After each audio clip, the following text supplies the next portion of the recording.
What's going on, party people? Welcome to another episode of Culture 316. It's episode 16. I'm one of your hosts, Jordan Nahisi. And Edge's Throat Goat Mo. What is up, people?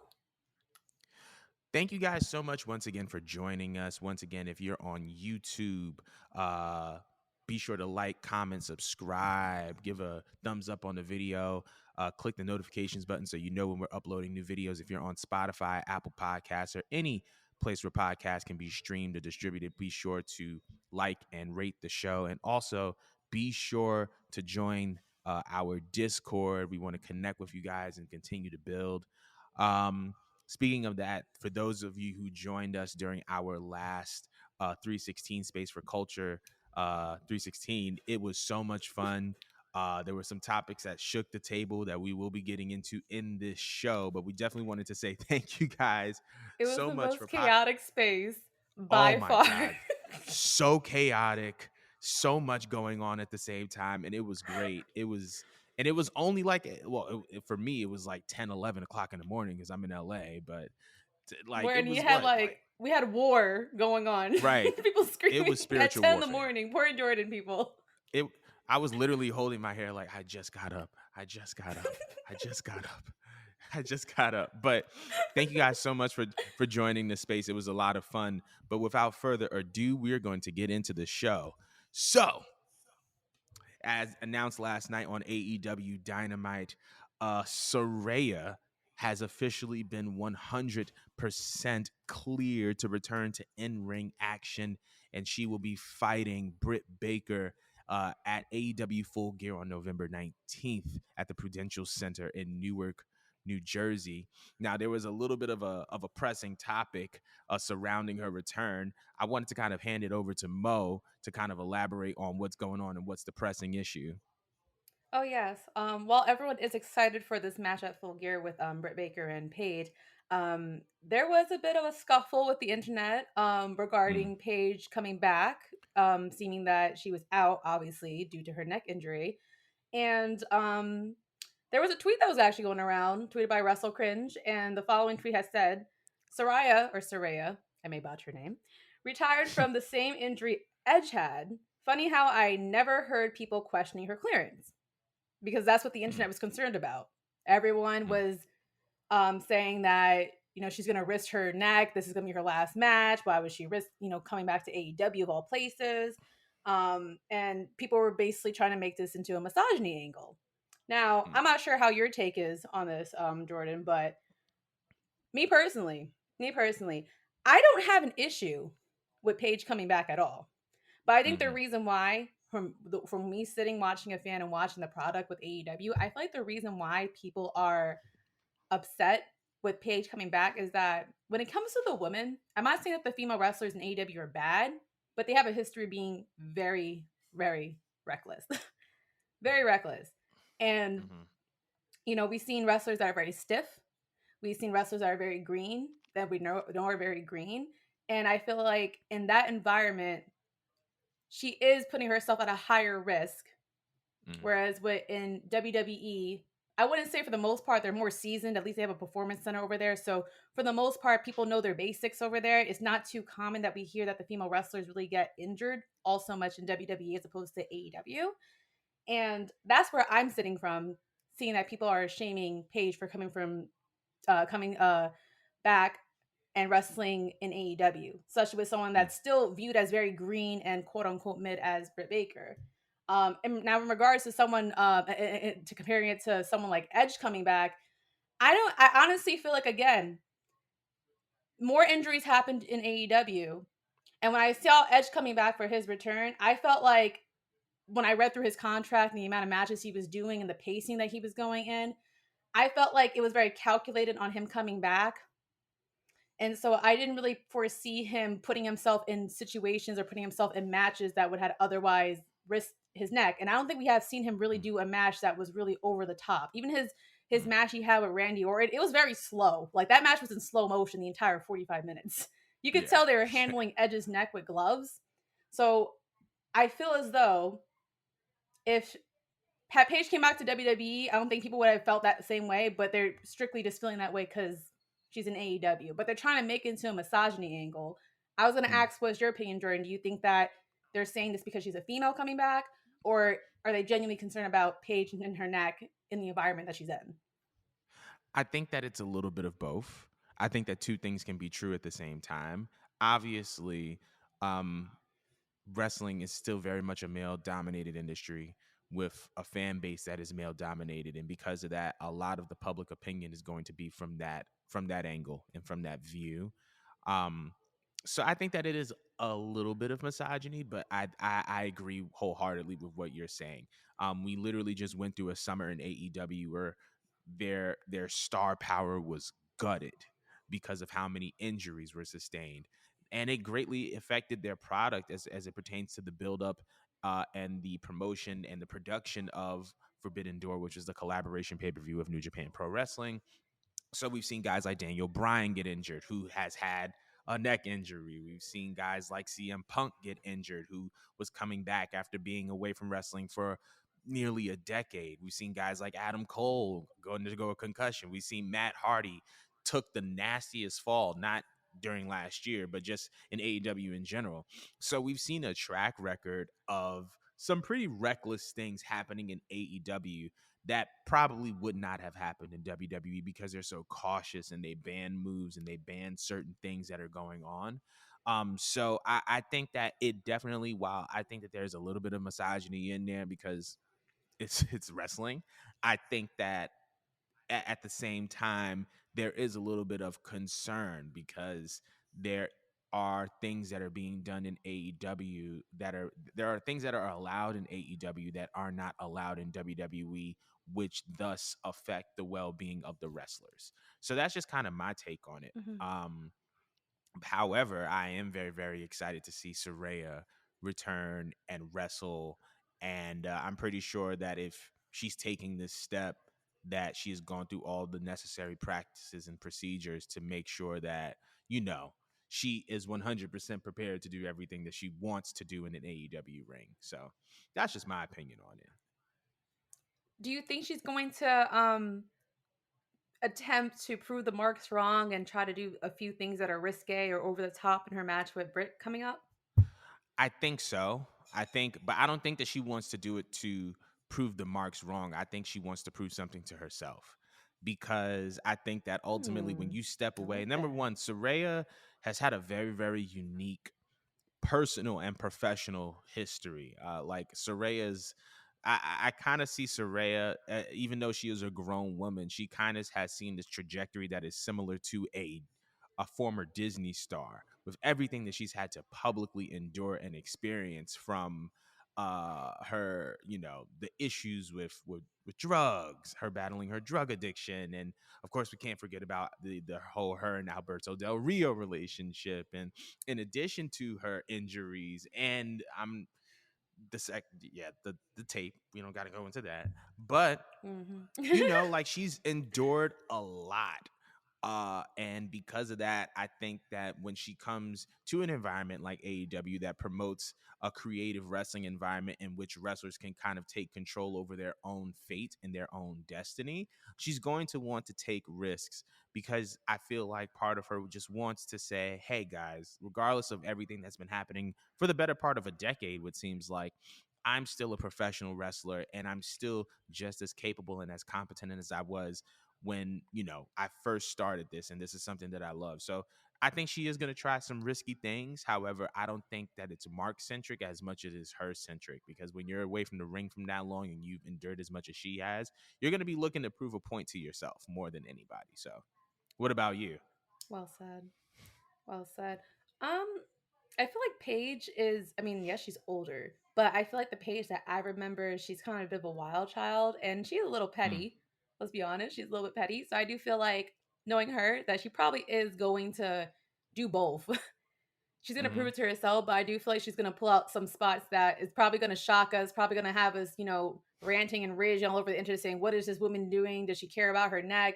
Whatever. I feel like Right. she's gonna do all that stuff on purpose just to show her, hey, my doctor cleared me to do whatever the fuck I want. I'm not sure if you noticed, but she posted on her Twitter page even like a picture of the letter that her doctor gave her saying that she has no restrictions from wrestling. Mm, I No didn't even see restrictions. that. And she's Well, yeah, it's on her page, and she said she's gonna frame it. So I'm like, huh. When I saw, it, I'm like, she's definitely gonna pull out some things that we haven't seen before. Because again, Paige has wrestled all different types of matches. I mean, she's been wrestling all Mm, her life, basically in the business all her life.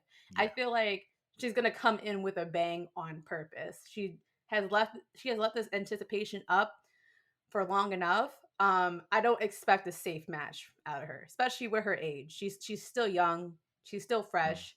I feel like she's been training and plotting for this for a while. So mm-hmm. I'm interested. I'm excited. I'm actually just a hair.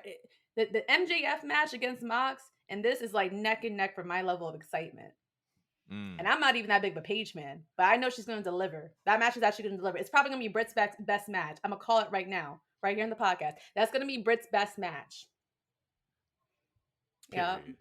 Yep. I Period. I just looked it up. Period. Saraya is 30. I feel Saraya Saraya is 30 years old. So she Yeah. is still young. And I agree Mm-hmm. with you. And to be honest, I can see why they were like putting the champion around Paige and Saraya and like all the other girls around them. Because to be honest, not Paige, S- Saraya and Britt Baker are AEW's two biggest women stars. And so if you want to increase the exposure of your product and of your women, you're going to put them around the two most popular people. So the fact that you just kind of like said, like this match is like neck and neck with the MJF, I think that that's a very, very similar mindset to a lot of the people that are going to be watching this show. And hence why you put your women around them because they are the most visible and they are the most popular. But Absolutely. but moving on to a championship or a title that is a lot less relevant than this topic.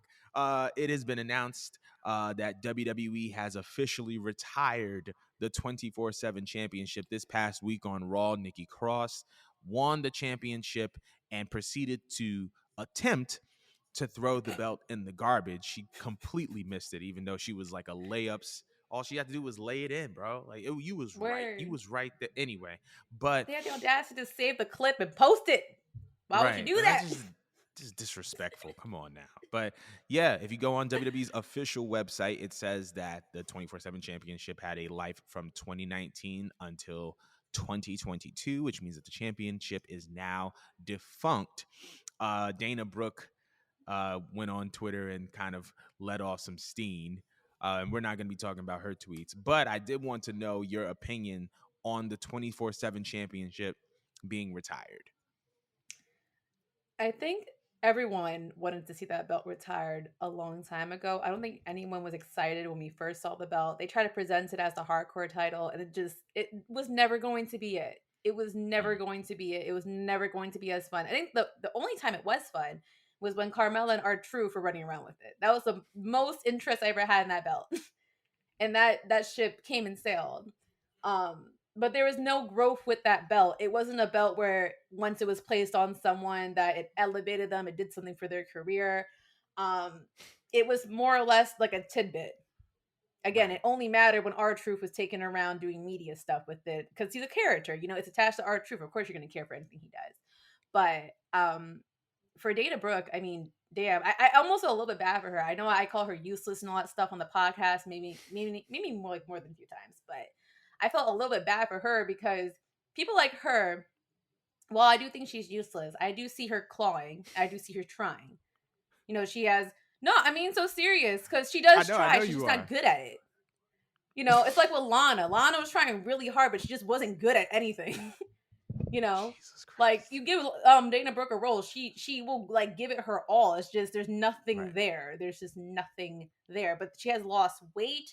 She has tried being put together with many different blondes. She was paired with Charlotte. She was paired with Mandy. She was paired with the boys, and she was an assistant before.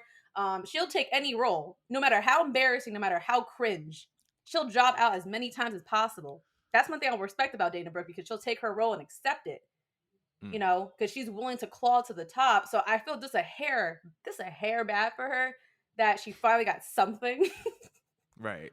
And then they try to pull a Lunder Blaze with this and have Nikki Cross not even drop it into the trash can, miss the trash can, and they still replay the video. Like my title wasn't even good enough to even Make replay it the into the gimmick. trash. and put Right. it in the trash. It was botched on the way in and it was botched on the way out. That's the best way to describe that title. A huge botch, an experimental failure. It needed to go. Like gone, dead. Mm. Like shut the casket. We don't need it. And to run it back to how what we commented on our last podcast, I do think that that's the perfect time to just insert the mid card title. Just Mm. insert the mid card title while we can, because that Mm. title wasn't doing nothing for nobody in no division. What do you think about it? So on the while I agree uh with the fact that the 24/7 championship was really very gimmicky and kind of served a more of a comedic entertainment centric purpose. Man, the stuff that R Truth did with that 24/7 championship, that was his championship. That was his baby. I just looked it up. Apparently, R Truth has had 53 reigns with the 24/7 championship. 53. And so for you to have 53 reigns with any championship and to make it as comedic and as entertaining and as riveting as you did, I feel like what the 24/7 championship did do successfully was reveal how much of a goat R Truth is, because he literally took that belt and elevated it in a way that only he can. And I think that, like, I feel like that's really, what it comes down to. I feel like the 24/7 championship was never something that I took to be like a US or an intercontinental championship. But, I feel like it served its purpose. You know what I mean? Like, you try and you fail.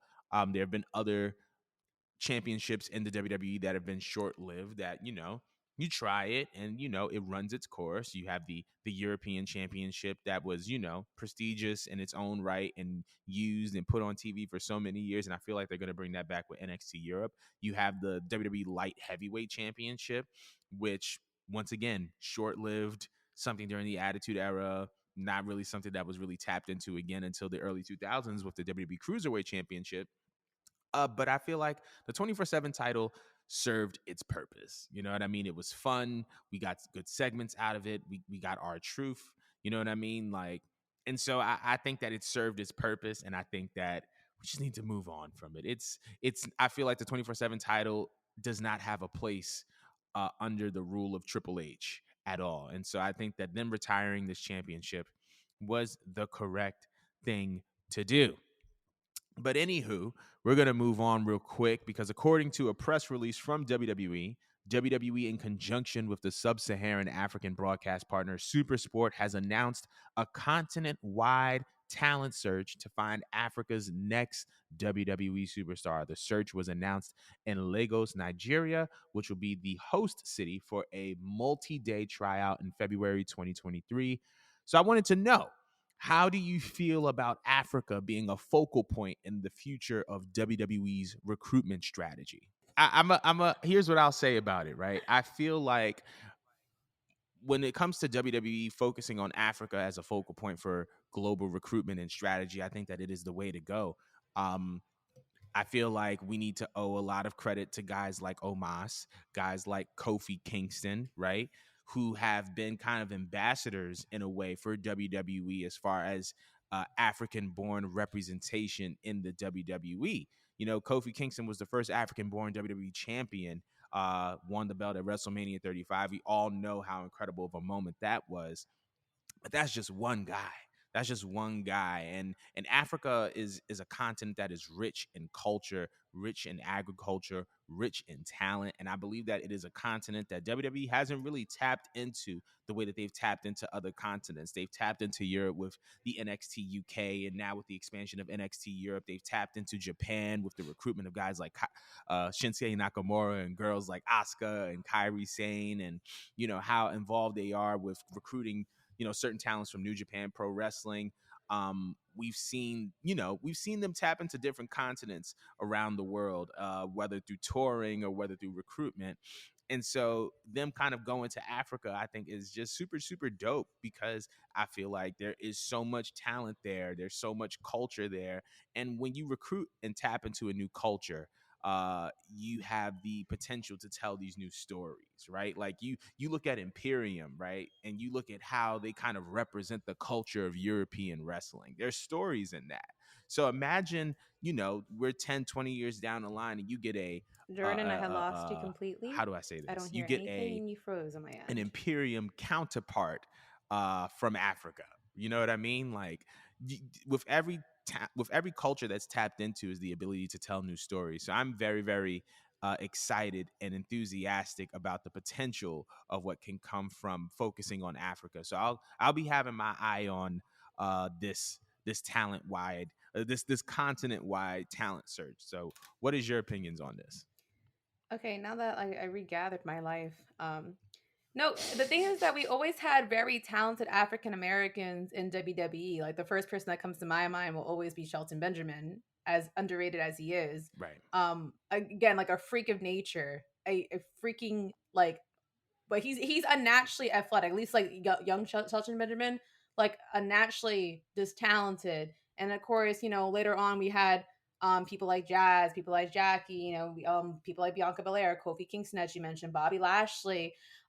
We have some new stars down in NXT that are African American, and just I love that for us. I love that for our culture. I love that, like you said, they are delving into us. I feel like we have an influence as fans for that decision, because I do feel like without like Right. fans pushing for this to happen, I don't think that they would even have thought about it. I think because again, when we think about wrestling, it does feel like it's a white man dominated sport. Um, Yeah. I was actually surprised that you would think that after, or at least like with WWE, you would think that after pandering to just white men, your next shift a gear would be like a different race that would be before going to Japan and delving into Joshi wrestlers. Um, it's just crazy how much we circled just to get back to here, and I do feel like it was a fan driven response. We Mm. push for people like Bianca, we push for people for like Bobby Lashley, people for like Naomi. I mean, just almost 2 WrestleManias ago, we just had the first ever um main event with 2 African American women for a title match at WrestleMania. And I just Mm. love the progression for us. But again, I feel like without the fans like hammering this point in, that you need to like bring more attention to our African American talent, not just because they are African American, but I mean they are very talented. They are very much talented. And I feel like they're constantly being snubbed in favor of, again, particularly like white men or European wrestlers. Not that there's Mm. anything wrong with them. It's just that like you don't get like people like Bianca Belair are like a once in a lifetime generational talent. You're not going to find another Bianca Belair that easily. Stop passing up on our people. But I just love the idea that they're going to take their time to give us more representation and try to find more wrestlers, I guess, from where we're from. So Mm. I love it. I think it's great, but we'll see how it works out. I feel like they're trying a lot of different experiments right now between Yeah. what you mentioned with them trying to seek people out from colleges and stuff like that. They are doing a lot of experimental testing. So I don't want to get too excited, but I am excited. I just want to see what they're going to make of this. What do you think?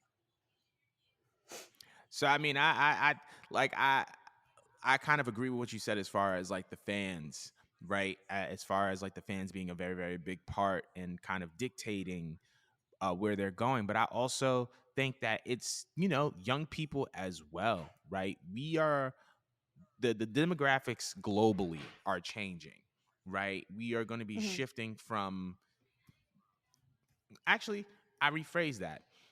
I think that yes, demographics are shifting and that they are changing. However, Hmm. they are primarily shifting and changing in predominantly white countries and predominantly white continents. Like when you look at the US, I think Hmm. there's something, a study that was coming out, like a study that came out saying like in 2050 that the majority of this country is going to be multi-ethnic, right? And so when you have those shifting Yeah. demographics, you have to change who you put on screen, and you have to change the stories that you're telling, because the stories that you're telling that you told 20 years ago may not stick and relate to the stories that are going to be told in the next 20 years. And so now you have to change talent, now you have to pivot. And I think that this is really also tied to Hunter's ability and desire to grow and evolve with the world around him instead of trying to make everybody kind of adapt to him. You know what I mean? I think that it speaks volumes of where Hunter wants to take this. So I'm really excited as far as I this new lost you, talent Jordan. recruitment strategy and focusing on Africa. I think is going to be dope. I think we're I, going to get some great talent as a result of that. But I think I want to get into this real quick next because we had a very interesting topic in the space, right? And this was something that kind of shook the table, literally shook the table. Um, One of the members of the space, I forgot the gentleman's name, was saying that he was saying that he thinks that it's a little bit racist that a majority of black wrestlers come out to hip hop music and that, he didn't want to hear hip hop music. He wants it to feel like a wrestling show and not a hip hop concert. Um, and there's a lot to unpack there, right? But I wanted to know, is it racist that a majority of black wrestlers come out to hip hop music? well, to answer your question, absolutely not.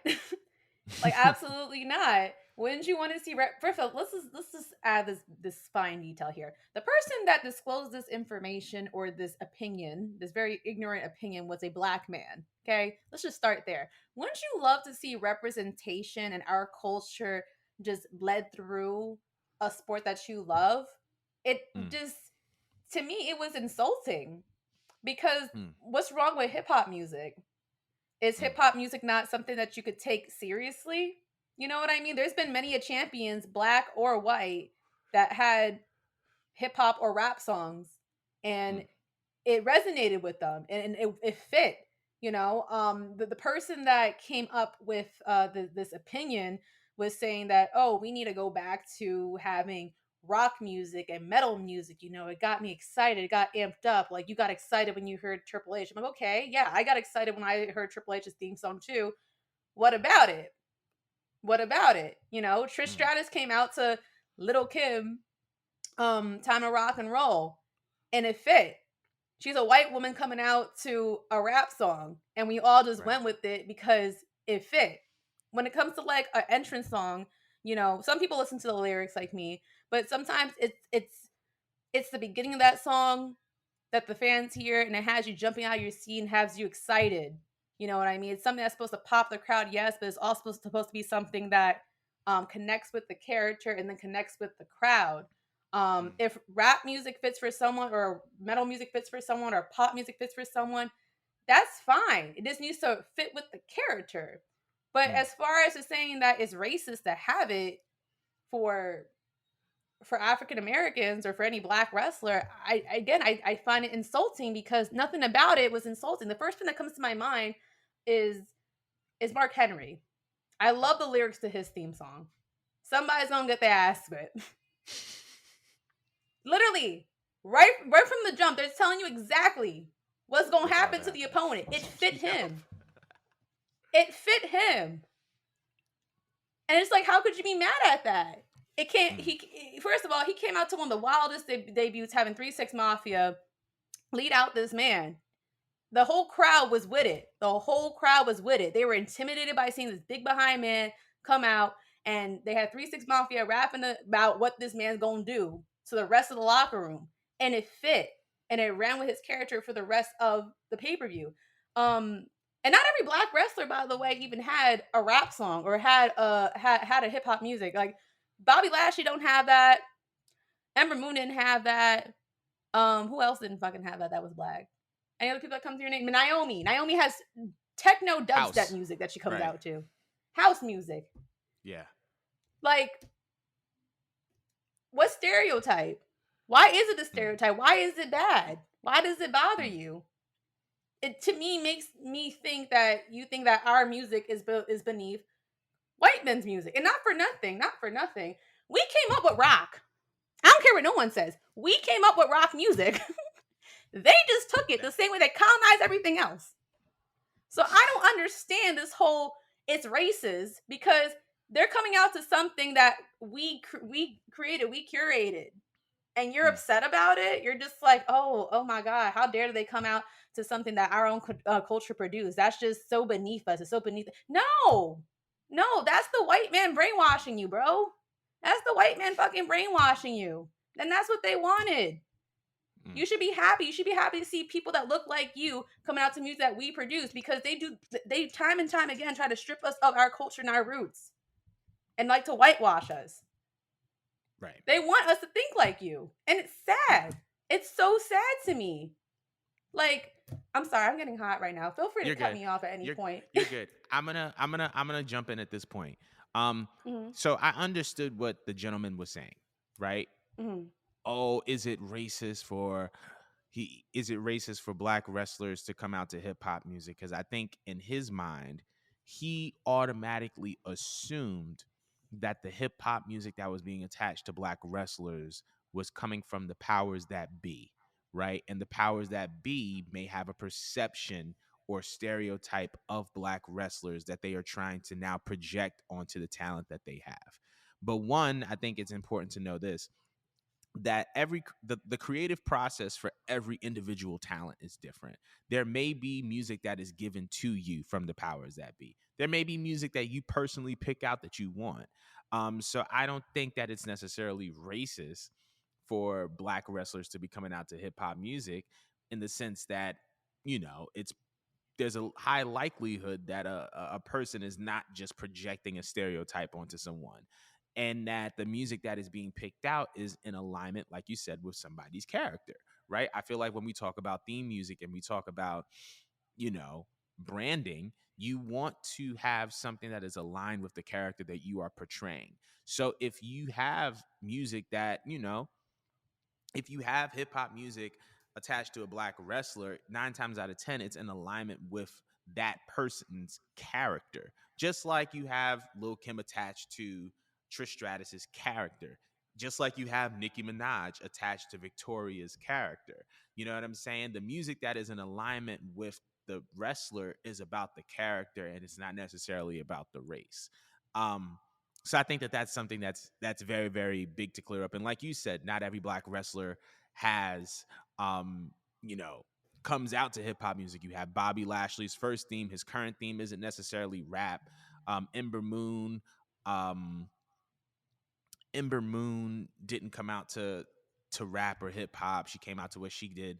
However, here's another thing that I also wanted to suggest, right? Just like you have different subsets of rock, you do have different subsets and style of hip hop, right? And so I think that one of the things to explore is that, yes, there may be a diversity, or not, there may be a lot of black wrestlers that come out to hip hop music, but not all hip hop music sounds the same, right? Eddie Kingston's theme, which is rap music, sounds different from Bianca Belair, which is rap or hip hop.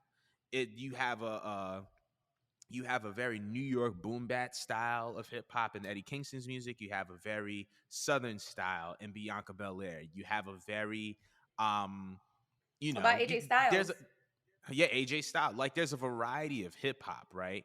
And so not all hip hop sounds the same. And I think that that's part of the reason why the music that black wrestlers and all wrestlers really come out to is in alignment with their character, because you can attach the character and align the character to not just hip hop, but a certain style of hip hop, right? And the thing that was very, very interesting to me was, he said, I want a wrestling show to sound like a wrestling show, not a hip hop show, right? And I think that that was interesting, because now that begs the question, well, what is a wrestling show? It's like, okay, what's a wrestling show? Why do you believe that that is a wrestling show? And when, I asked him those questions, I'm talking about the guy on the space. When I asked the gentleman those questions, he related it to the music that he listened to when he was growing up in the wrestling show, right? But when he was growing up and watching certain wrestling programming, rock was the highest selling genre. You know what I mean? Rock was the highest selling genre, and rock as a genre had split up into so many different sections and styles that, you know, it was the highest selling genre, and there was a style of rock for every type of programming or every type of character. And so now we're at that place in hip hop where there is a style of hip hop for every kind of context and every character. And one of the things that you have to understand is that because hip hop is the highest selling genre, if you are a business person, you're looking to put things into your product that are going to resonate with a casual audience, resonate with an audience that may not be familiar with your product.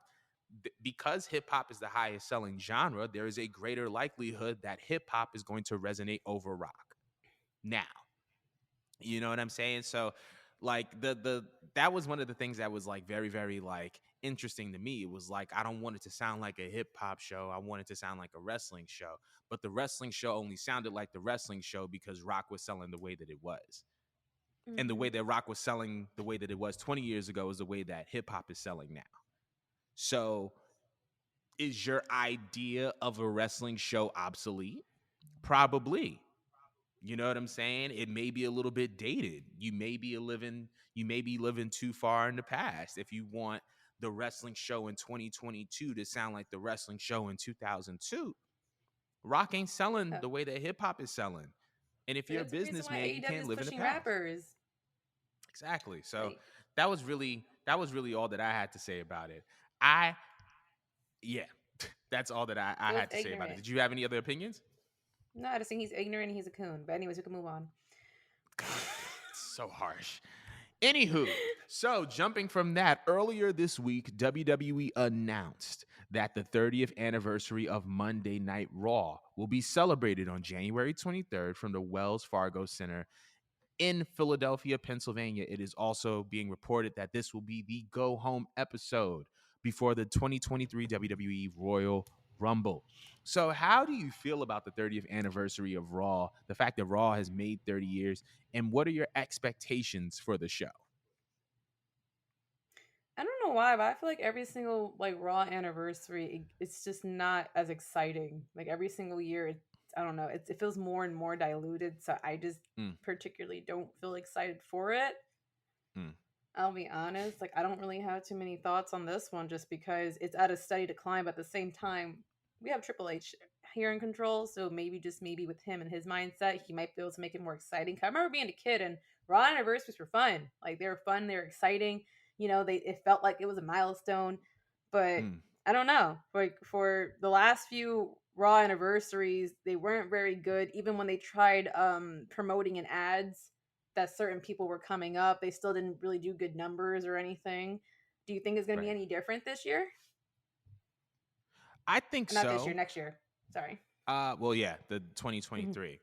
Hmm. Um, So here's my take on it. I feel like, and I agree and align with what you're saying, right? You have Raw 1000, you have the 1500 edition, you have Homecoming, you have season premiere, you have the 25th anniversary. There's so many different iterations that celebrate Raw. Um, but I do think that nevertheless, the fact that there's 30 years of a TV show is an insane monument. Like we take for granted, like they say it every week, it's the longest running episodic television show in history. But and I think that we hear it so much that like we don't even really think about how deep and significant that is. I don't think about it Producing new either. content, producing content every week for 30 years straight through a pandemic, through everything that we've been through as a human society in the past 30 years is insane. However, I do believe that because WWE was under the same creative control for the better part of 30 years, we saw a lot of the people that were being teased that are coming back, they were already like coming back regularly. You know what I mean? Like certain things should be reserved for certain occasions. And it's like, you're teasing, whether you're teasing NWO or you're teasing DX or you're teasing Undertaker, or you're teasing Ric Flair. I feel like there have been a lot of points and times in the history of Raw where they wanted a quick ratings grab. And so they would grab a legend or they would grab a veteran. And so when they get to an anniversary celebration like this and they want to tease the return of a big legend, it's not as special because it's just like you've already reached into that pot of veterans and legends for quick ratings grabs for so many times that it's like, okay, I'm not really excited or hype about this. However, what I will say is that the fact that this is the going home episode of the Royal, the going home episode before the Royal Rumble, I think that that is going to play a huge, huge role. I think that this is going to be the first anniversary show under Hunter's creative control, so I'm excited about that. It's in Philadelphia. I'm excited about that. However, what I will say is that if you are celebrating the 30th anniversary of Raw, I do believe that it should have been in New York. I don't know if it's because I'm a New Yorker, but I just feel like if you started in New York, the 30th anniversary should be in New York, or there should be some form of 30th anniversary related activity tied to New York City, because y'all started in the Manhattan Center in New York. So I just felt like it should have been in New York. However, I am Wasn't there very, a very year when they were in both MSG and in the Barclays at the same time, or am I they were bugging? at the they were at the Barclays and the Manhattan Center at the same time, and I think that that was Oh, their 25th anniversary. If I'm not mistaken, that was, I think, like 2018, 2019. They did like a yeah, it was because it was Raw 25, and they did like a double cast. They did one at the Manhattan Center with the old Raw setup, and then they did um one at the Barclay Center. So I think that that was they like the should run little that Raw back. To 25 be setup that honest, they had. Would you say? they should run that back. To be honest, like I think that'd be more exciting than Philly. Not that Philly's a bad crowd. Philly, Chicago, and New York obviously are like the best crowds out there. But I feel like we want to make it mean something, then sure. But you could go on with your I, point from earlier before I cut you I off. think that I think that the only problem was just the consumer experience, the in person experience, because like when they were doing the two shows, like the people at the Manhattan Center hated it, and the people at the Barclays, like, you know, really, they liked it, but it was just like the fact that there was two, shows, essentially two shows going on at the same time in two different venues, like it leaves one crowd neglected and one crowd to be heavily tended to. Um, but I think that the most interesting part about like this 30th anniversary show is did you see the graphic that they were using to promote it? Raw is XXX. Triple Kids, do H not couldn't help type that in. himself. Yeah, Triple H loves him a good dirty joke. So, kids, if you're watching this, please do not type in Raw is XXX in your search bar. There are a lot of unholy things. There are a lot of unholy things that are going to come up from it. Um, you know what I'm saying? So don't type that into your search bar, because you may mess around and get an operation on your shoulder. Anywho, Mm, China might come up. anywho, let's move on. You Oh, didn't even sorry. catch it. Yeah. Operation on your shoulder. I don't text. Yeah. I told you it was gonna be a running gag. But speaking of WWE and big events, it was reported earlier this week that WWE Crown Jewel was not only WWE's biggest Saudi show to date, but it was also the highest internationally viewed premium live event, which means that it surpassed Clash at the Castle in views on Peacock. So I just wanted to know what this means for the future of the WWE Saudi Arabia relationship, and why do you think that this was the biggest, or I should say, why do you think this was the highest viewed internationally premium live event that WWE has done to date? I feel like WWE thrives off of controversy, and they Mm, knew what was going on with the wars and the incident going down around in Saudi Arabia, and they're like, you know what? We're going to capitalize off of this. Like, if you mm, motherfuckers thought you're gonna get out of this and going to work, all y'all get on that plane right now. Because I feel like a lot of people wanted to see if they were going to make any changes and stuff like that. You know, it was like up in the air. Like, literally, we got told in like 48 hours that potentially, like, this might not go down, that there's going to be changes in plans and stuff like that. You know, there's going to have to be rewriting and stuff like that. I think that there was a lot of anticipation. A lot of people are watching just out of seeing what's going to happen. And I mean, it worked mm, in their favor that they happened to be in a location where luckily everyone was safe and they all got home safe. So love that. Great for them.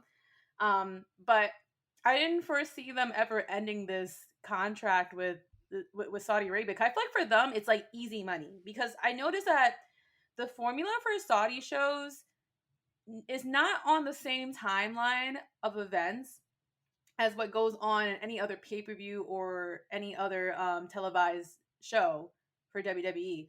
I feel as though when it comes to Saudi shows, it's all about just getting the stars out. Get the stars out. Let's have some big man here. Let's have some star power here. Let's dazzle this. Let's dazzle some other names. You know what I'm saying? Like, I feel like it's easy booking for them Mm, because they watch the show very differently over there. It's like it's really just putting together a WrestleMania without so much thinking about it. And you could see it in the booking decisions that they made.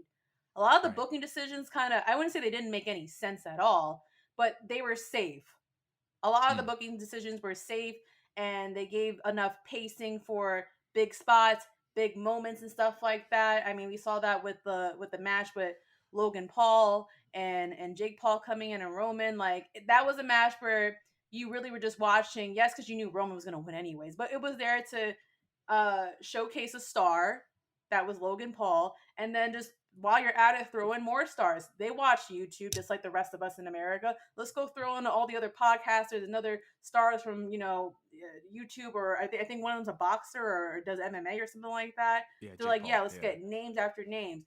Brock Lesnar and Bobby Lashley didn't necessarily need to happen. No one's going to complain about it. I was complaining about it happen. But they need another big man match. They just threw them together, and you notice they went with a safe ending that made them both look good afterwards. Um, no one cared to see Omos versus Braun Strowman, but on paper, to see two big men to just give you that very stereotypical, big meaty men when it comes to wrestling, they gave you that. It was just easy money, an easy paycheck for all of them. They probably had to endure a long, shitty flight, but it's just like, why would you want to stop that? You get a fat behind check, and all you have to do is just throw out random matches that you would put together if you're playing SmackDown versus Raw or whatever. Like it. Right. I see why they do it. I see why they do it, and I'm honestly not mad at it because Right. it's a good business move and it gets more eyes on their product. Because I'm not sure if you guys noticed when I was watching, there was a lot of adults in that crowd, a lot of adults. I was actually very taken back because compared to America, it would have been like about 75% kids, 25% actual adults. It was like a good 60% Chunk of adults, adults. 40% kids, which was actually like it goes to show you like how devoted of fans they have out there. So why would you not want to invest in that pool of fans? So good business move on them. It sounds stupid, but it's an excellent business move. What do you think? Right.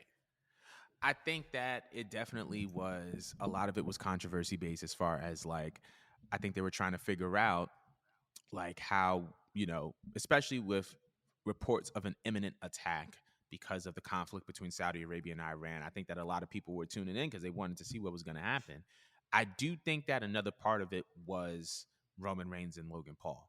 Um, at first, I thought it was just the conflict, but then the video that Logan Paul did, where he was like jumping off the top rope and he hit that frog splash um, onto Roman, that got over 40 million views.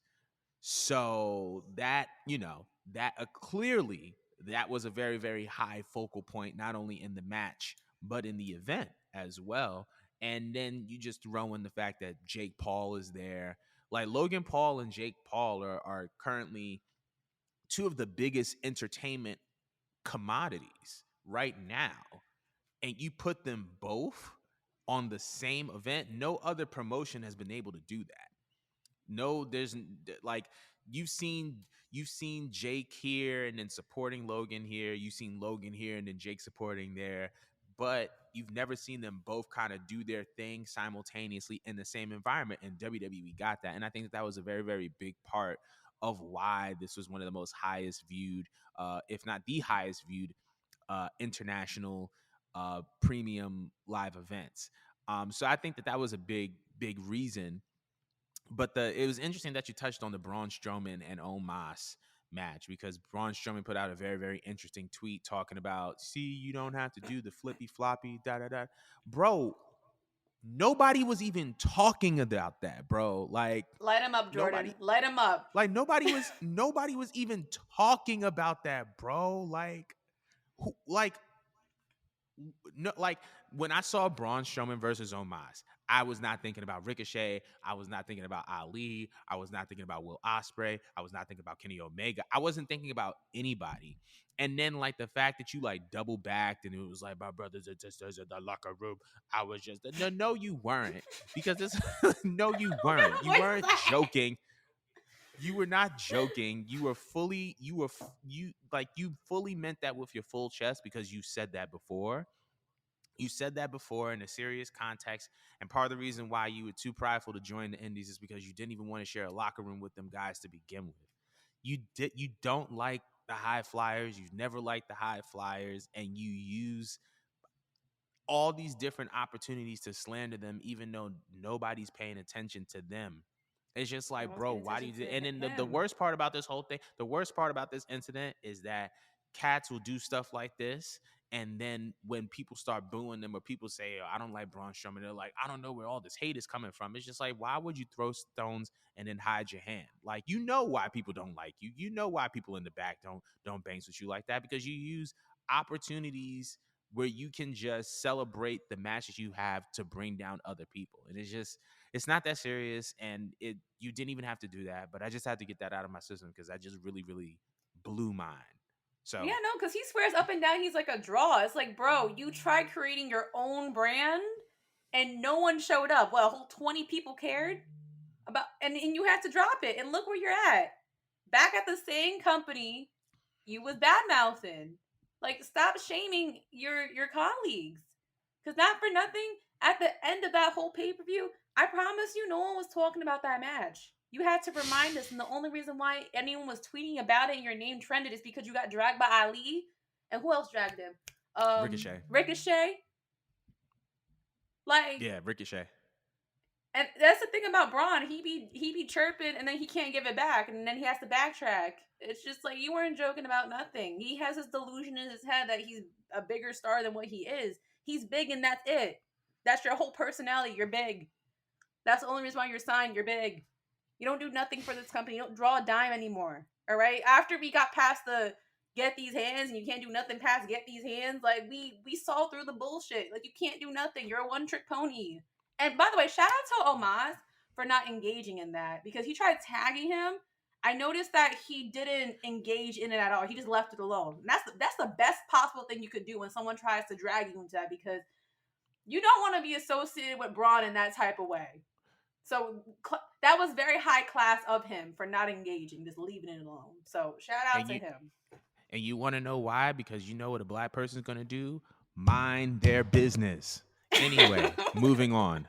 As reported by WrestleVotes, John Cena is expected to compete at WrestleMania 39, taking place in Los Angeles, California, live from the SoFi Stadium in Inglewood.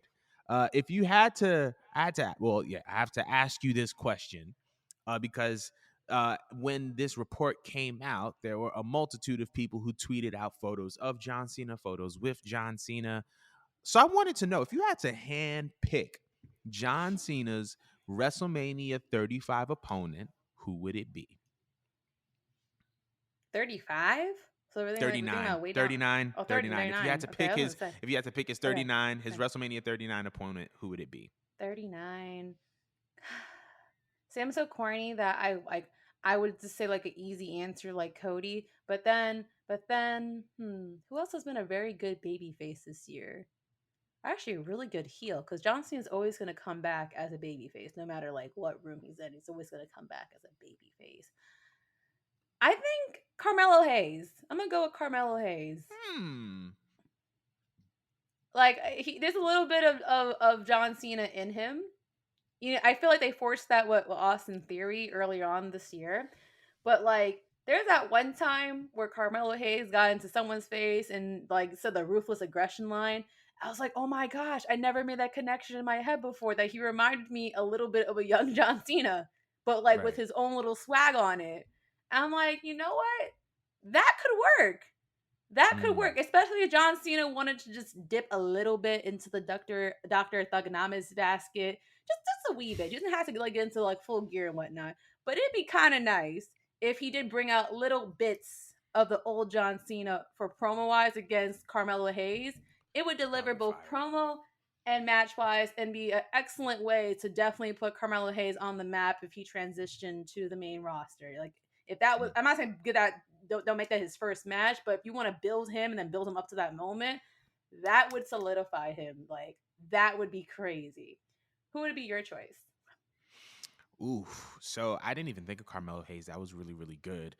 Um, Once again, at first, based on the trajectory he was going earlier in the year, if you asked me this question like months ago, I would have said Austin Theory. However, I think that John Cena should face Gunter for the Intercontinental Championship at WrestleMania 39. And the reason why I say that is this.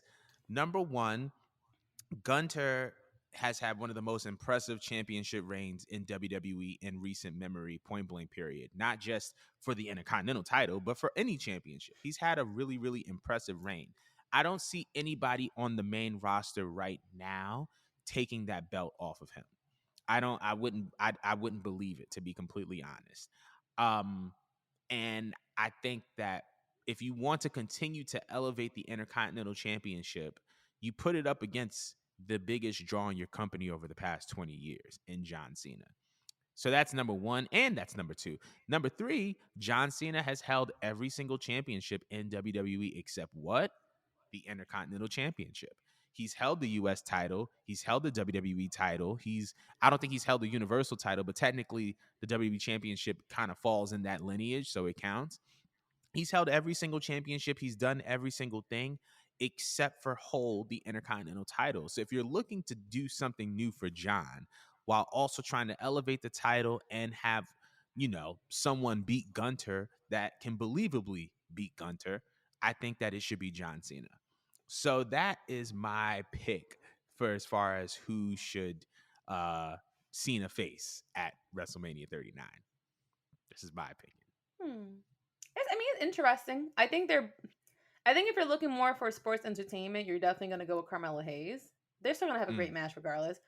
Gunther, that is a more compelling storyline. Like mm, the first choice with mine would be just like for fun, like that just looks fun on paper. But with that gives like Cena more of like a serious edge coming back, not just oh I'm coming back because I'm John Cena, and I'm gonna go with someone that is like kind of the obvious that mimics me. I like that angle of just having John Cena come back with a true purpose, even though mm. yes he will lose in this instance, but it will also make for good moments because I mean John Cena hasn't wrestled in a while, like actually genuinely had a match in a while. It'd be a crazy visual to see him give a fu to Gunther. He's a big man. Yeah. Can you imagine just like this, just the type of money making shots you're gonna get out of that match? I Them I think chops, it'd be bro. great. Them I was chops. just thinking about John Cena's saggy little chest and now seeing like a handprint on there. Like John Cena not gonna have no saggy chest. You know that man gonna be built till he like for the rest nah, of he his life. He gonna deflated his over chest. time. He deflated. Wow, not I deflated.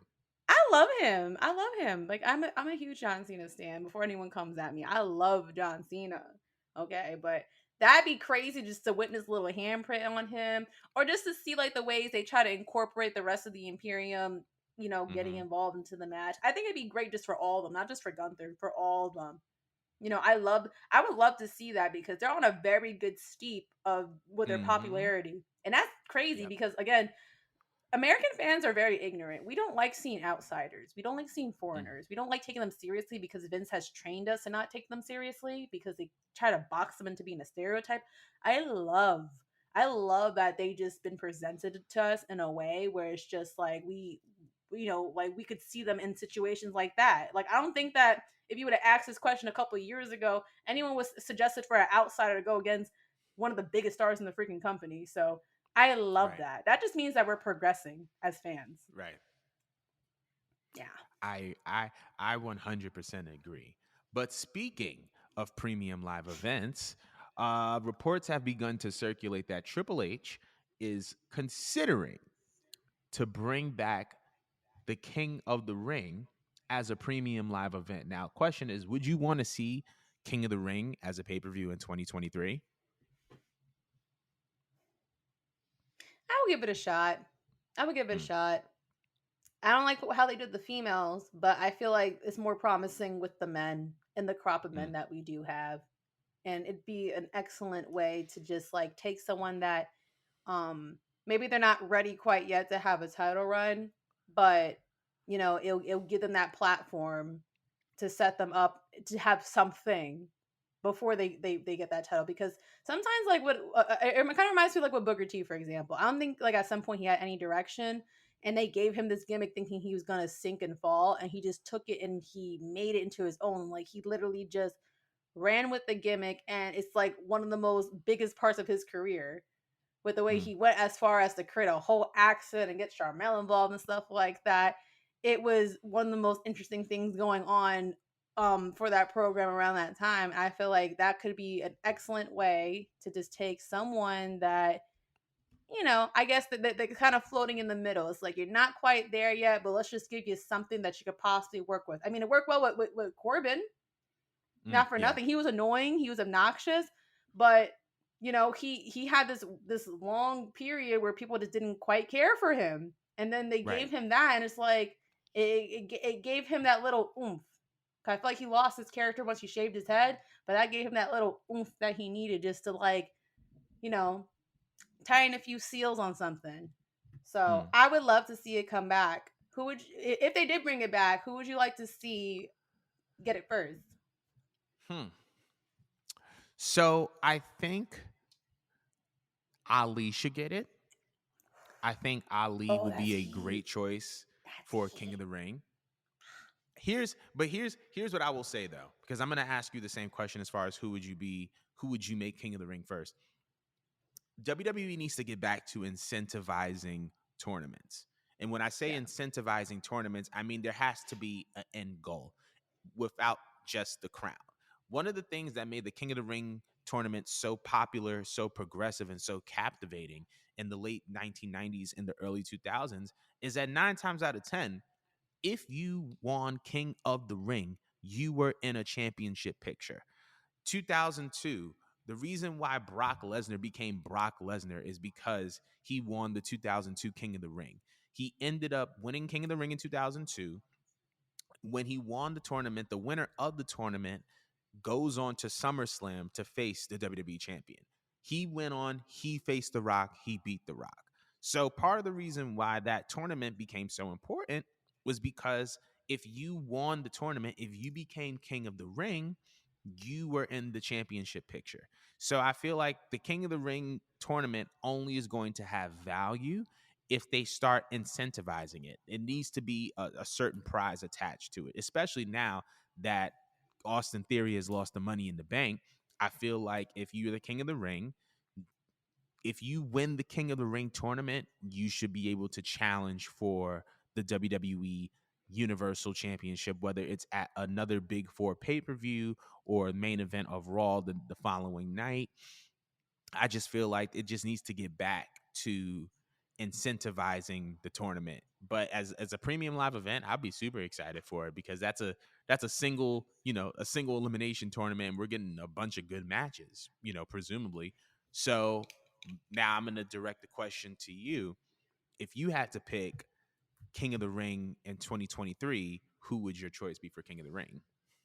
Gigi, stop me when you said Ali, because when she said that, that made the most sense in the world, because like he already is like the full package, but he never was like quite enough to get a title run for whatever reason. So Right, I do feel like he'd be the most interesting choice because he never had anything, and it's just like he's always been ready. This would just give him something to just take and run, you know? right. Like that man was so ready to lead a faction when they gave him this the crappiest thing with Retribution, and he made it work. We actually cared just because it was Ali. So I would love to see what he would do with King of the Ring. Um if they like kick Sammy to the side and he doesn't actually end up taking the belt off Roman or doing anything important, I would like to still see Sammy do something with himself, and I would actually like not mind seeing him in the King of a Ring role. I feel like he'd be funny. I feel like he'd be funny. He would be ignorant. He probably would Yeah, shame all of us in all the funniest of yeah. ways. Kind of like in a Daniel Bryan esque way. When Daniel Bryan came back and he was a vegan, he was shaming us every single week. I could totally see him just letting it get to his head, walking around with his with his The little crown. staff and just shaming all of us and shaming everyone, so someone comes out and talks shit. and it'd just be feud after feud, and he could just let that delusion go. And whether he wins or loses, kind of like Seth Rollins, it's his character to just be really deluded Right. because, well, I still won the King of the Ring, bitch. You know what I mean? Right. Like that can still work. That would still work. Yeah. Yeah, it would. I agree with that. I think that I would not mind seeing that at all. I'm gonna direct the attention to the people out there who are watching or listening. Let us know who would you make your 2023 King of the Ring. But moving on. So this is totally unrelated from the WWE and AEW stuff that we normally cover, but in a shocking turn of event, the former NWA World Heavyweight Champion Nick Aldis has been suspended from the National Wrestling Alliance. Fightful had reported that Nick Aldis had handed in a resignation notice, or I shouldn't even say handed in a resignation notice. He had, let people know that he was, letting his contract expire, which, his contract with NWA expires on January 1st, 2023. And he essentially made notice that he will not be renewing his contract with the NWA. In response to the comments that he made publicly, Billy Corgan, the owner of the NWA, suspended Nick Aldis, and because of that, he will not be appearing at the Hard Times 3 pay-per-view, and he will not be appearing at the Revolution Rumble tapings. There were a lot more reports that began to circulate that stated that the treatment of Mickey James, along with other things, had factored into Nick's decision to not stay with the company. Billy Corgan then went on certain podcasts and made certain comments saying that he's now experiencing the Nick Aldis that many wrestling promoters warned him of, in the sense of like when he doesn't get what he wants, he, does all these different types of things. It's a messy situation overall, but I wanted to know, what do you make of this incident? Well, I'm not particularly a fan of Nick Aldis. I don't watch his work. I don't pay attention to him. But just I guess in regards of like the situation, I mean, it does sound a little bit shitty. It does sound like it is a little bit shady. I'm not sure again like what particularly has occurred in the past with him. How he reacts in a situation where he doesn't get what he wants. I don't know what kind of person he is. But I mean, I'd be kind of annoyed too if I just asked for my release and now you're kind of playing games with my contract. I'm not sure if you specified this before we recorded, but is he or is he not getting paid for this? He just has more or less an extension of his time being there, right? Right. Right? Yeah. Yeah. I'd be a little bit frustrated too because he probably just wants to get out of that box already. But again, I don't know how Nick Aldis is. I don't know if normally when he operates, he doesn't get what he wants and he quits too soon, and maybe people are just infuriated with him because it's just like now you're just being a brat and you're not really trying as hard. But as far as mistreating Mickey James, that kind of shocks me because isn't Mickey like a not like necessarily a draw, but I mean she's a big name. She's a very notable name. For them Yeah. to treat her differently, that's very questionable. Like, in previous situation when it comes to Mickey James, how has she handled previous situations with him? Does she normally like walk out with him? Is that why she's getting mistreatment?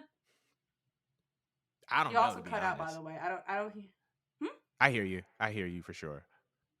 But I No, don't because know I how. just don't see your picture anymore. Go ahead. Okay, that's weird. I'm still here. But I don't think that she has like walked out or anything like that. So I've never heard anything So bad why would from she get Mickey's the? side. Yeah, but why would she get the mistreatment? Why would she like catch a stray like that? I understand they're together, but that to me is just very odd because it makes me think that he probably is problematic and that they're just giving him a punishment that I guess maybe in their eyes, like they think that he deserves for maybe just being continuously childish. But Hmm. I don't. Do you have more information about him as a person in the So past?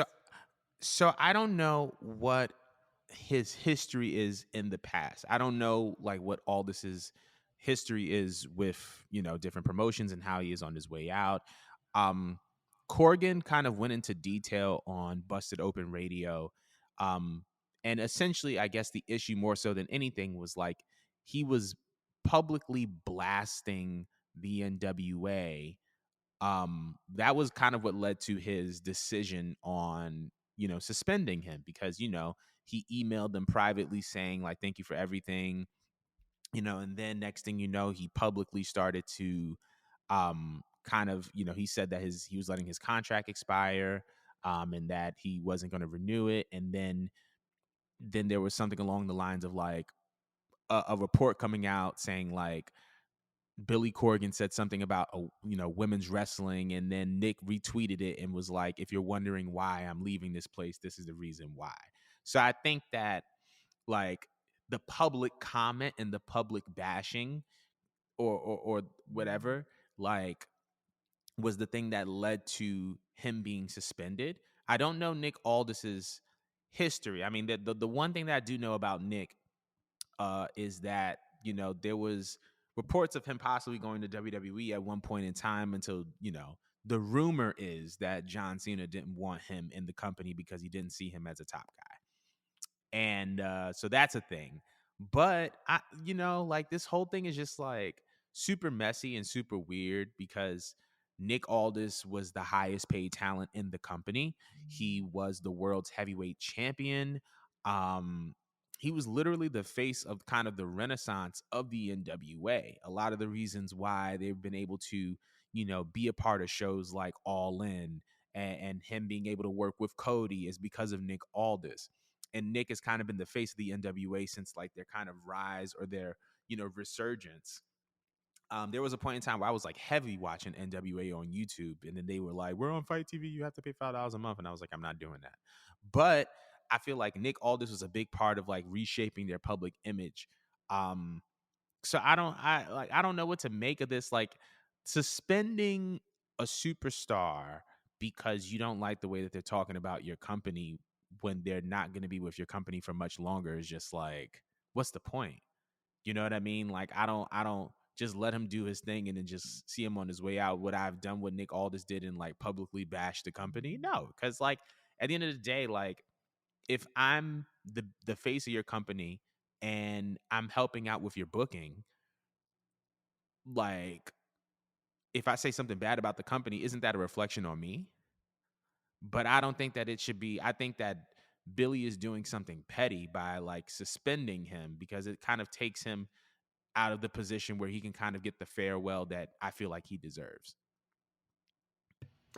I don't know. I feel like if I ran a company, I'd rather you just talk shit when you're gone, like when you're gone, gone. I feel like doing it Yeah, on the way out is just not. It's a little bit classless, it is. I think because so. we at the end of the day still gave you a job, and I'm not sure what all went down. If he just wasn't happy about his booking, was he not happy he didn't get a certain run? I don't know what the specifications are, but I do feel like when it comes to wrestling in general, it doesn't make you look good, and doesn't make the like it's not a good reflection for the company if someone is popping off at the mouth about their mistreatment or their experience. Like, they're entitled to talk about their experience, but they should do it again when they're gone and they're out. Now, yeah, you're right. It does make him look worse as opposed to the NWA. I don't think they're entirely. I think that they shouldn't have suspended him. I think they did. They definitely did that out of sheer pettiness. But I also don't Yeah, blame them. And as far as Nick goes, I mean, good luck trying to get signed, because no one wants to sign someone that's not going to represent their company accordingly. You right. know, like, no one. You have, if you have all these issues. I mean, take it to that. Take it up to the company.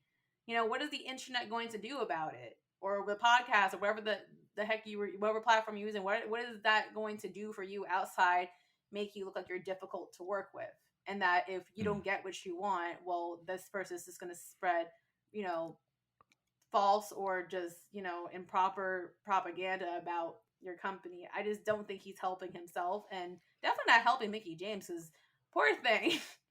Poor right. thing. Like, no, she's the star in that couple, and I Yeah, know she just wrestles at this point because for the hell of it, because she really could be anywhere she wants to be, and she just has this embarrassing, cringy husband that's all we hear whining when he doesn't get what he wants.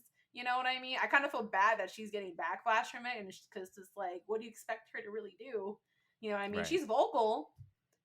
She's very vocal, but it's different when she's vocal because it's coming from someone that has experience, You know what I mean? We've seen her do it all. It's one thing when she talks her shit because it's just like she earned her stripes. Not Right. so much sure about this individual here. It's just if you haven't made it yet, you kind of have to just shut up and keep it pushing until you have, He and then Nick you could gain those privileges. Nick But has made it in a lot of different promotions like Impact, and now with NWA he's been like the world's champion, and he's been held in a very, very high regard because of the type of professional he is and the way that he carries himself. I think that part of the reason why we're seeing these issues at, would I talk down on a company that, I'm leaving? No. But that's his prerogative, that's his choice. Um, but I don't think that it's a matter of like Nick Aldis not making it. I feel like he's a very reputable name in pro wrestling, and he's one of those guys that never got like the push that he deserved. But I honestly feel like there's more to the story than what is being led on. Like, yeah, he's bashing the company. Yes, his contract is expiring, but if somebody is willing to work with you for that amount of time and is willing to be like the head of the company, now all of a sudden this is kind of ensuing, I feel like there's a little bit more. You know what I mean? That perhaps. the perhaps because I don't know. It's just I feel like it's a very, very weird, messy situation, and I feel like we don't have enough info about it. But Well, oh well. hopefully But we you can know who we revisit this when there's more information. 'Cause I feel bad commenting on him because I don't like. I do feel like you said, there's more to this. right. It's just a lot. It's just a lot going on. But you know who we do know about? Maxwell Wow. Jacob Freeman. And guess what? All Elite Wrestling star Maxwell Jacob Freeman is set up to appear in A24's The Iron Claw. Directed by Sean Durkin, The Iron Claw is based on the rise and fall of the iconic Von Erich family. Now, considering that he's going to be in an A24 film, that means that Maxwell Jacob Freeman is making his Hollywood debut. This was reported by Deadline, I think either Deadline or Variety, if I'm not mistaken. So, how do you feel that like MJF is going Hollywood at 26 years old? That is just amazing. Like I'm just excited for him just because I mean he's no stranger to, being in front of the camera outside of wrestling. I think from what I've seen, he's been in front of the camera since he was a kid. He's used to this and he's Mm-hmm. more than prepared for it. He has the look, he has the personality, a lot of character. And I love that for him because it's just like, God forbid, let's just say AEW does crash and burn or whatnot. He has like built such a crazy resume off of just one company. Isn't wasn't even WWE. Everyone always thinks that the holy grail, to making it into Hollywood is you gotta go to the WWE. Sable tried doing that, even Marie tried doing that. You know what I mean? Because they think of people like Batista and The Rock and John Cena, like they went through the Right. WWE machine, and that's going to be, that's going to be their flight out to Hollywood at some point. That's what all the Mm-hmm. grinding is for. And this man has literally, I don't think he's actually like been on like the indies. I know he went to Creative Pro wrestling school in Hicksville or whatnot, but literally right after there jumped into a televised promotion, is one of the biggest names. Again, he's a pillar to the promotion. He's about to have a money making career solidifying match against John Moxley, and this man hasn't even walked around with a title belt yet. But Mm. Hollywood sees money in this man already to put him in a Von Erich film. That is insanity. Like I'm ecstatic, but he deserves it. I feel like it definitely times has changed, and you got to catch people while they're young and white hot. But again, the world is literally Michael Jacob Freeman's oyster. He could do whatever the Mm. fuck he wants. So again, Tony Khan needs to not play with this man because Mm. he could pack it up and go to Hollywood right now and be the Rock early. Yeah. Like he literally has the most blessing career. Again, not even 30 yet. He's a year older than me, and like look what he's doing. His life. Shit, I almost feel like a failure saying that out loud. But damn, like you know what I mean? Good for him. Good Right. shit. What do you what do you think about it? Man, I first of all, I do have to say that I am all for pro wrestlers, sports entertainers doing the due diligence to build their personal brand outside of whatever wrestling company that they're in. I've been a fan of Sasha Banks and Naomi doing it outside of WWE, and I'm a fan of MJF doing it outside of AEW. I once again he was on the Rosie O'Donnell show when he was super duper young, so he's no stranger to a camera. Clearly has been able to cut and cultivate and create some of the most memorable moments in the history of All Elite Wrestling. He's no stranger to the spotlight. So I'm not surprised that he's in AEW. Um, I think it's interesting because all of this is happening before he wins his first world championship. He think about it. He's been able to feud with Chris Jericho. It was reported in the New York Times that he had one of the most entertaining television segments of the year. Um, with that segment with Jericho, with that feud with Jericho, as much as we, talk about CM Punk and regardless of where you stand with him, his run was short, which means that MJF caught him at the right time. They were able to have a feud, and not many people can say that. He's had a feud now with Moxley, and so he's been able to generate these incredible moments. And now we see him in a debut for Hollywood in what seems like the perfect role for him. He's getting to be a part of a wrestling family, not just any wrestling family, but the Von Erichs in his new role. And I just think that it's super duper exciting. And this is only going to enrich and increase his value of his personal brand even more. Like when he talks about the bidding war of 2024, he's not lying. And everything that this man does inside and outside the ring is only going to drive the price up. And guess what? The price is up. Tony needs to pay attention to this. Hunter needs to pay attention to this because Stop this is playing with not him. stop. He's not one of them.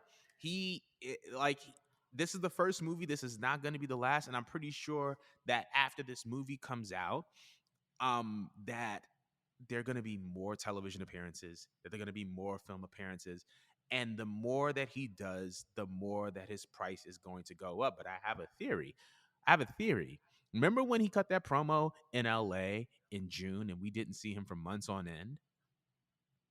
What if he was filming the movie or he was using that break to film the movie? I don't know. I'm just saying maybe he had that going on while he was away from the spotlight and nobody knew, and that was just his way of being written off of television. That would be so elaborate. I would have to shake both him and Tony Khan's hand for that because I was Yeah. thinking to myself that it could be a work, but no one quite revisited it. But then they kind of just ran with it and added it, making it seem it was part of the storyline. So that'd be kind of insane if that was their way of going about it. But I would also think that with AEW being AEW, shouldn't they want to I don't know, it could they could go about it in two ways. Because I can't keep making my brain think that Tony Khan's going to operate the same way Vince would like to operate. They are two different Right. companies and two different set of people. Because in WWE world, that's what they would do. That is their formula. That write someone off of television so they could go ahead and fulfill what they need to fulfill. But I do feel like I could see both ways. I could see both ways if it was a work and they want to wrap it back so they could be like, surprise, Right. he's been in Hollywood all along. I haven't been mistreating him. You know what I mean? Right. Like he's still gonna be a star in my eyes. Like you guys just had to be patient, because nowadays we know everything because social media be putting in our face. You know what I mean? We can't be surprised anymore. So if Tony Khan Right. did that, I would find it very elaborate because it's rare that in wrestling we could genuinely be shocked and genuinely surprised. You know what I mean? Yeah. And it also has to put you into perspective. Do you think that before age 30, we're going to still see, you know, MJF still wrestling? Or do you think he's just going to ride it out for a couple of years and just catapult his Hollywood career sooner since, if you don't got to put your body on the line, why do it? Right. I feel like he is gonna um I feel like he loves pro wrestling. And I feel like because of that, I feel like we're still gonna be seeing him wrestle until he's about 30. But I think that once he hits 30, I feel like by the time he hits 30, MJF is going to be so immersed in both worlds that he can just kind of pick where he wants to go and when he wants to be there. And so because And of we'll that, see he's him going in to have WWE. listen, I think he may. I think he may. I think MJF may very well go to WWE. If they paid Cody the bag that they paid him, oh man, they will pay MJF that bag or more. Um, I personally think that, like, because you got to think about it like this, right? Like, you get older, your body changes, you know what I mean, and your body adjusts, and you can't wrestle and work as many dates as you used to. So I feel like he's gonna put himself in the best position for himself. So if that means that, he's going to be in a position where he's like part-time wrestling, but mostly doing Hollywood stuff, or maybe he's doing mostly wrestling and then Hollywood stuff on the side, whatever company is going to propose to him the most flexibility is going to be the company that picks him up. And I think that's kind of going to dictate where he is in his career. So I agree with that that's my statement. opinion on that. But I think that wraps up the show. Did you have something else to say? Did you? I saw it. No, you gotta take No? your ass to work. I'm glad you know. Anyway, thank you guys so much for tuning in to the latest episode of Culture 316. Once again, be sure to check us out anywhere on social media. Join our Discord. Be sure to rate, like, comment, and subscribe. Thank you guys so much for tuning in, and we'll see you guys next week.